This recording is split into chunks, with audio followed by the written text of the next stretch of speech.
I'm Adam Kahanowitz here for the Vegan News in Times Square, New York City, and this is my interview with Gary Francione.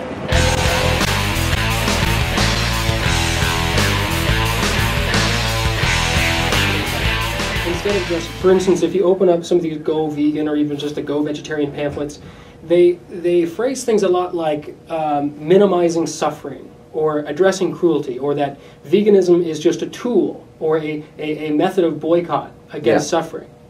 But part of your argument, or your argument in general, is more about the theoretical side of it. No, actually, it's a different theory. Mm-hmm. I'm glad you raised it. I'm glad you. But the theoretical side of animal use instead of suffering. Right? Well, yes. Mm-hmm. But I'm glad you phrased it that way, because I think that is. I think the way you phrase the question, I think, is good, because it'll resonate with a lot of people.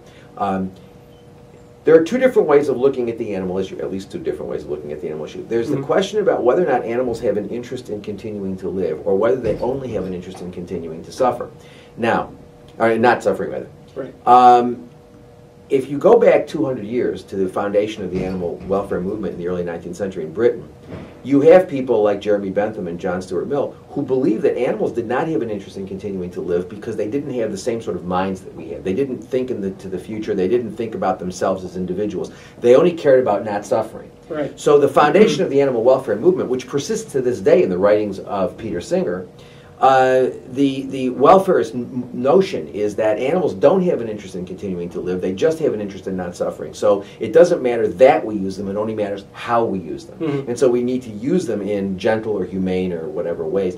And so when you say that if you look at some of this literature, it focuses on the suffering of animals, or it sees veganism as a tool to reducing suffering, that's because those people accept the welfarist notion because they buy into Peter Singer's view, they buy into Jeremy Bentham's view, they buy into the general welfarist view that animals don't have an interest in continuing to live, they only have an interest in not suffering. If I believed that, then I would agree with them. I mean, if I thought that animals don't care about whether, if I thought that animals did not have an interest in continuing to live, then I would agree with them that the only issue is reducing suffering.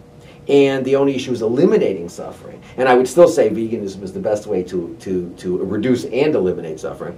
But I would look at it differently from the way that I look at it. I think the position that is taken by Vegan Outreach or by a lot of these welfare people, including some of the large organizations, and the position that's taken by Peter is fundamentally speciesist, because they're saying that, look, because animals don't think the same way we do, they don't have an interest in continuing to live, so killing them is not per se a harm. I think that's just nonsense. I mean, as a matter of fact, I find it really difficult to understand why they think that. And it seems to me, and I've discussed this with Singer, I've discussed this with other people who promote this view, and Singer and I actually had an interesting discussion at the Hahnemann School of Medicine in Philadelphia some years ago, where this issue came up. And Peter's view is basically, as I understand it, that because they're not self-aware, animals are not self-aware in the same way that we're self-aware, they don't have an interest in continuing to live because they don't have a concept of their lives. They don't have a concept of what it is to have a life that's the same sort of concept as you and I have. Now, I agree that animals think, or probably think, very differently from the way that humans think, because our conceptual structures are so linked to symbolic communication, i.e. language. Our concepts are all linked to language. And although animals communicate, they don't, as far as we know, use symbolic communication. They don't use words, and so their consciousness is probably very different from ours, because their consciousness is not linked to a set of concepts that are also that are themselves linked to this thing called language or symbolic communication. So yes, I would agree that the animals are probably that they think differently from us. But so what? I mean, the idea that because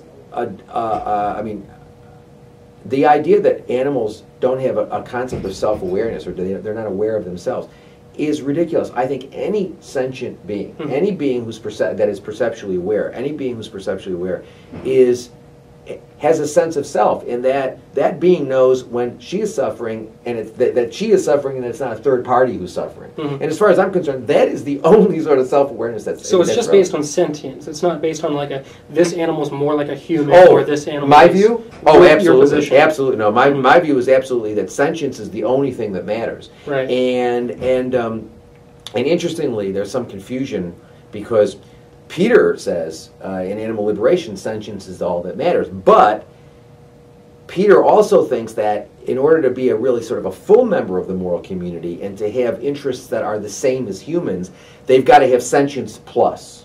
And my view is that no, in order to be a full member of the moral community, in order to have the same sort of interests that humans have, in order to have an interest in one's life, all you need is sentience. And that difference results in our theories going in very, very different directions.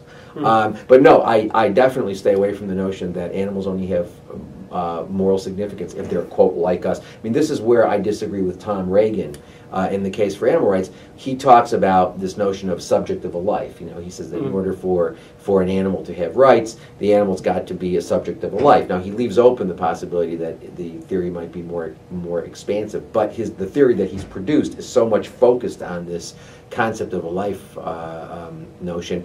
That is, animals have to have they have to be a subject of a life. That is, animals have to have a certain level of perceptual sophistication, cognitive sophistication, before they are considered as being subjects of a life and before they have rights protection on Reagan's view. And I disagree with that. I mean, I think that all of this notion that they have to, all of this thinking that they have to be like us in order to matter, you know, to get full protection is nonsense. That's speciesist. You know, it makes no sense to me. So what do you think an activist should do? Because someone who is very interested in the protection of animals and the rights of animals and just pretty much anything negative they see about animals on TV, whether it be like an NBC broadcast of some of these downer cows or the PETA videos that are on YouTube, and they see this and they say, I need to do something. I want to respond to this. I need to do something. Because often what they're met with is things like, most commonly, it's petitions, I think, and also donations. I guess petitions and donations are kind of like the top two. Yeah. What can they do? Look, I think we've got to recognize that this is not just one movement; it's multiple movements, and you know, there is a tendency on the part of a lot of animal people or whatever to see these videos and a lot of them are really horrifying and whatnot, and their reaction is to say, well, I've got to do something to make this better. I've got to do something to regulate this better. I understand that impulse, and I just disagree with it because I think as a practical matter, welfare reform is useless. It's worse than useless, actually. Welfare reform is problematic because given the status of animals as property, chattel property, animals are nothing but economic commodities. That fact will always result structurally in limiting the level of protection that we're going to give animals because they are property. The more protection we give them, the more expensive, you know, it is. Right. And so that means the price that one has to get in selling that animal goes up. And you know, you don't need to know much about economics to know that as price goes up, demand goes down. Sure. And I think this is a very shocking point to some people when you tell people welfare reform is useless. They're probably saying, "What are you talking about? Well, if we just take a chicken out of a cage, isn't that better? Isn't it better treatment for the chickens?" So, well, welfare reform is useless in that the only things that we're going to see, the only welfare reform we're going to see is that which is economically beneficial or neutral to industry, basically. And that stuff's going to happen anyway, in large part. So if you make radical demands, if you demand veganism, or if you demand complete abolition of animal exploitation, what you're going to get anyway is the welfare reform, because the industry will respond by saying, well, we'll make it better. You see? Right. So if you take the more radical position of advocating abolition of animal exploitation, what you're going to end up getting in the end is welfare reform anyway. So I don't know why people are wasting their time advocating welfare reform, because most of the things that they're advocating for are things which are going to happen as an economic matter anyway. Let me give you a case in point.